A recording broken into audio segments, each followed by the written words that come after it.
我一直不明白为什么很多人做酒酿会失败。在网上翻看了一些失败的案例，做了3种口味：原味、水果味和花香味，并且总结了一些你可能会踩到的失误点。首先是选米和蒸米。传统的酒酿用的是原糯米，因此你如果是新手，建议从原糯米开始。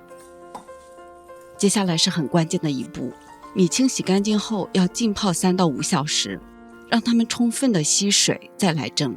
直接蒸煮，把握不好水量，容易造成米饭过于黏软，从而影响到发酵的透气，导致酒曲疯长，味道偏酸，或者是表层长出黑毛。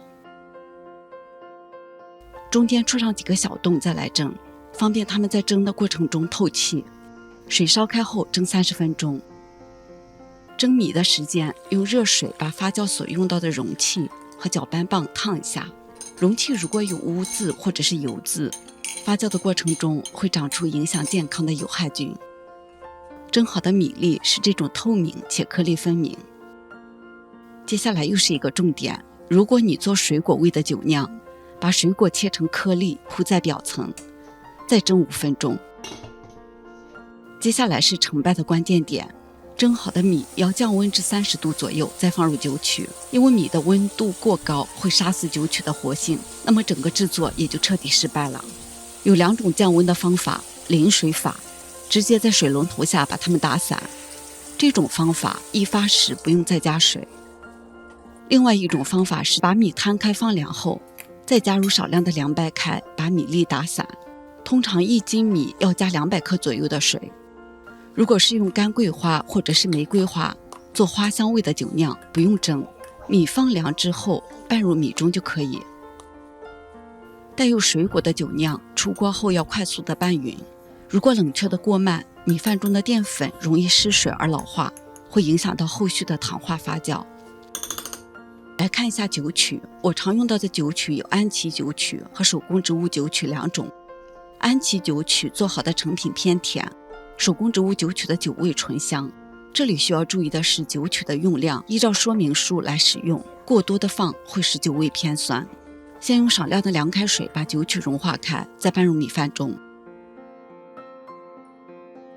很多教程是把酒曲直接拌入米中，在室温偏低的冬季这样做是可以的，但是夏季的室温偏高，酒曲中的根霉菌生长旺盛，如果米饭的透气性不好，或者是没有拌匀，容易导致根霉菌挤到表层疯长，从而使表层形成白毛黑点。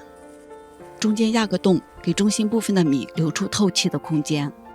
最后有2个要点，注意发酵的透气性和温度。如果用保鲜膜密封，要给中间扎一些洞，让它来透气。根据室温环境的不同，发酵的时间一般在24到36个小时。这是12小时的状态，米依然粘在盆壁，水果味已经有少量的酒水。如果这个时候发现米偏干，可以撒少量的水。这是24小时的状态，米已经脱离了盆壁，可以自由的晃动，3种口味都有酒水。